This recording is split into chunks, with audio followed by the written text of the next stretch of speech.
ಭಾರತೀಯ ಆಹಾರ ಪದ್ಧತಿಯಲ್ಲಿ ಕರಿಬೇವಿಗೆ ಅದರದೇ ಆದ ಮಹತ್ವದ ಸ್ಥಾನ ಇದೆ.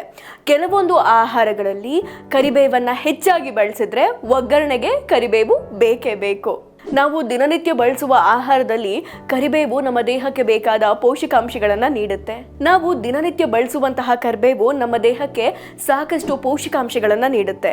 ಜೊತೆಗೆ ಇದು ಆರೋಗ್ಯಕ್ಕೆ ಬಹಳ ಒಳ್ಳೆಯದು. ಬನ್ನಿ ಕರಿಬೇವಿನ ಪ್ರಯೋಜನಗಳೇನು ಅನ್ನೋದನ್ನ ನಾನು ತಿಳಿಸ್ತೀನಿ. ಕರಿಬೇವಿನಲ್ಲಿ vitamin A, vitamin C, calcium ಹಾಗೂ ಕಬ್ಬಿಣದ ಅಂಶಗಳನ್ನು ಒಳಗೊಂಡ ಜೀವಸತ್ವಗಳು ಹಾಗೂ ಖನಿಜದ ಅಂಶಗಳನ್ನು ಒಳಗೊಂಡಿದೆ. ಕರಿಬೇವು ಒತ್ತಡವನ್ನ ಕಡಿಮೆ ಮಾಡುತ್ತೆ ಹಾಗೂ ದೀರ್ಘಕಾಲದಲ್ಲಿ ಬರುವಂತಹ ಕಾಯಿಲೆಗಳ ಅಪಾಯವನ್ನ ಕಡಿಮೆ ಮಾಡುತ್ತೆ.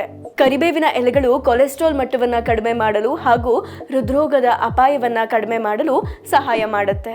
ಚಯಾಪಚಯವನ್ನು ಹೆಚ್ಚಿಸುವಂತಹ ಸಾಮರ್ಥ್ಯದಿಂದ ತೂಕ ನಿರ್ವಹಣೆಗೆ ಸಹಾಯ ಮಾಡುತ್ತೆ. ಕರಿಬೇವು ಕೂದಲಿನ ಬೆಳವಣಿಗೆಯನ್ನ ಉತ್ತೇಜಿಸುವಲ್ಲಿ ಹಾಗೂ ಕೂದಲು ಉದುರುವಿಕೆಯನ್ನ ತಡೆಗಟ್ಟಲು ಸಹಾಯ ಮಾಡುತ್ತೆ. ಕರಿಬೇವನ್ನ ಸೇವಿಸೋದ್ರಿಂದ ನಿಮ್ಮ ಕೂದಲಿನ ಬೆಳವಣಿಗೆಗೆ ಸಹಾಯ ಮಾಡುತ್ತೆ ಹಾಗೂ ನಿಮ್ಮ ಹೇರ್ ಫಾಲ್ ಕಂಟ್ರೋಲ್ ಆಗುತ್ತೆ. ಕರಿಬೇವಿನ ಸೇವನೆ ಕಣ್ಣಿನ ಆರೋಗ್ಯಕ್ಕೆ ಬಹಳ ಒಳ್ಳೆಯದು ಹಾಗೂ ಕಣ್ಣಿನ ಸುತ್ತ ಇರುವಂತಹ ಡಾರ್ಕ್ ಸರ್ಕಲ್ಸ್ ನ ಇದು ಕಡಿಮೆ ಮಾಡುತ್ತೆ. ಕರಿಬೇವು ಉರಿಯೂತವನ್ನ ಕಡಿಮೆ ಮಾಡಲು ಸಹಾಯ ಮಾಡುತ್ತದೆ. ಕರಿಬೇವಿನ ಎಲೆಗಳಲ್ಲಿ ವಿಟಮಿನ್ ಇ ಪೋಷಕಾಂಶ ಸಮೃದ್ಧವಾಗಿದ್ದು ಇದು ಚರ್ಮಕ್ಕೆ ಸಂಬಂಧಪಟ್ಟ ಕಾಯಿಲೆಗಳಿಂದ ಚರ್ಮವನ್ನ ರಕ್ಷಣೆ ಮಾಡುತ್ತೆ.